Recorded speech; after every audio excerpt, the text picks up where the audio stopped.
ஹே guys இன்னைக்கு நம்ம என்ன பார்க்க போறோம்னா ஒரு ஃப்ரீ ஃபயர் ஃபிஷ் சேலஞ்ச் தான் பார்க்க போகிறோம். சரி வாங்க, முரளி ரஷ் ஏறுறாங்க. இப்போ நம்ம என்ன பண்ண போகிறோம்னா, நாங்கள் 2 பேர், ஆப்போனன்ட் டீமில் 4 பேர். ஆனால் நம்ம டீமில் 2 ரேண்டம் பிளேயர்ஸ் இருப்பாங்க. இப்போ நம்ம வெறும் ஃபிஸ்ட்டை மட்டும் யூஸ் பண்ணி அவங்கள தோக்கடிக்க முடியுமா? அதுதான் சேலஞ்ச். சரி வாங்க गाइस பார்க்கலாம் அது எப்படி பண்ண போகிறோம். நாங்க 4 பேர், எங்களுக்கு பயம் கிடையாது. இந்த ரிங்கு எங்க ஸ்பைடர் வெப் உண்ணா விடாது. ரெஃப்ரி எவனும் வந்தாலும் ரூல்ஸ் புரியாது. நீ எவனை இட்டுன்னு வந்தா கூட சண்டை முடியாது. நாங்க 4 பேர், எங்களுக்கு பயம் கிடையாது. இந்த ரிங்கு எங்க ஸ்பைடர் வெப் உண்ணா விடாது. ரெஃப்ரி எவனும் வந்தாலும் ரூல்ஸ் புரியாது. நீ எவனை இட்டுன்னு வந்தா கூட சண்டை முடியாது. பரம்பரை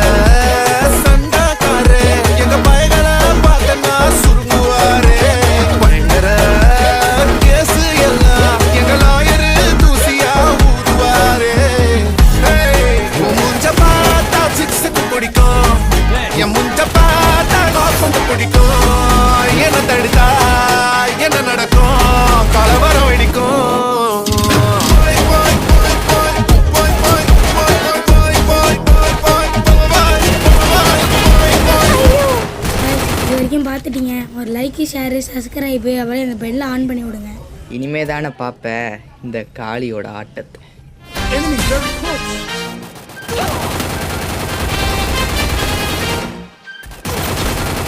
Triple takedown.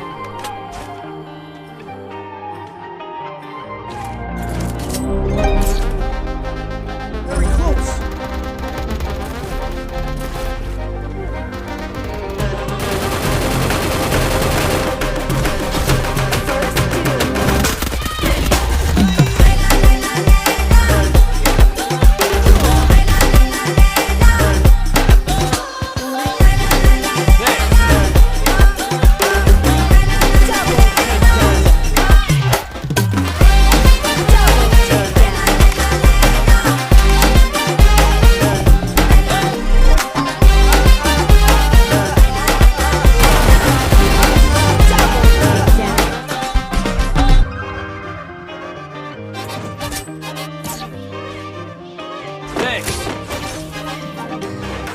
Is that all?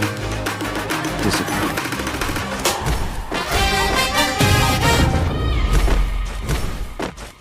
Guys இதுக்கு மேலே காமிக்க முடியாது. ஏன்னா இப்போ தான் நாங்கள் ரொம்ப மோசமாக தோற்றுருப்போம். ஒரு கிளச் மூமெண்ட் மட்டும் காமிக்கிறோம். நீ மொயத்தை அடிச்சிடுற எப்படியாது? என்னடா மொயத்து நீனும் காலியாடா? என்னடா டீமில் எல்லாரும் காலி ஆகிட்டீங்க? ஏன்னா வெறும் ஃபிஃப்த் மட்டும் தான்டா டேய்.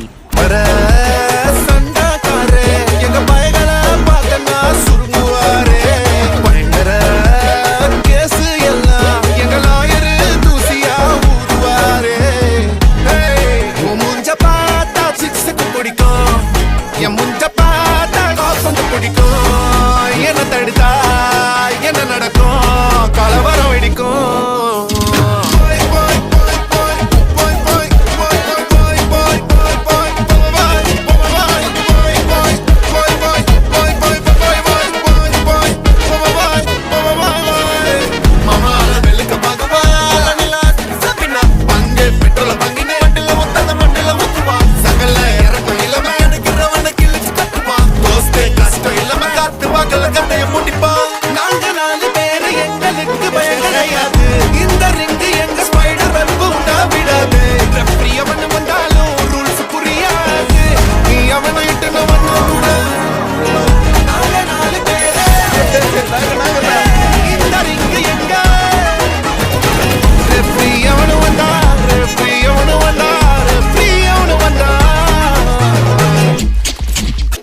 காய்ஸ் இதோட நம்ம வீடியோ முடிச்சுக்கலாம். அவனுக்கு அடித்ததெல்லாம் பக்ஷாட்டாக விழுந்திருக்கு. சரி வாங்க இதோட வீடியோ முடிச்சுக்கலாம். ஏன்னா இதுக்கப்புறம் கன் எடுத்தே நாங்கள் தோற்றுருப்போம். ஆமாம், இந்த கன் எடுத்தே நாங்கள் மோசமாக தோற்றுருப்போம்.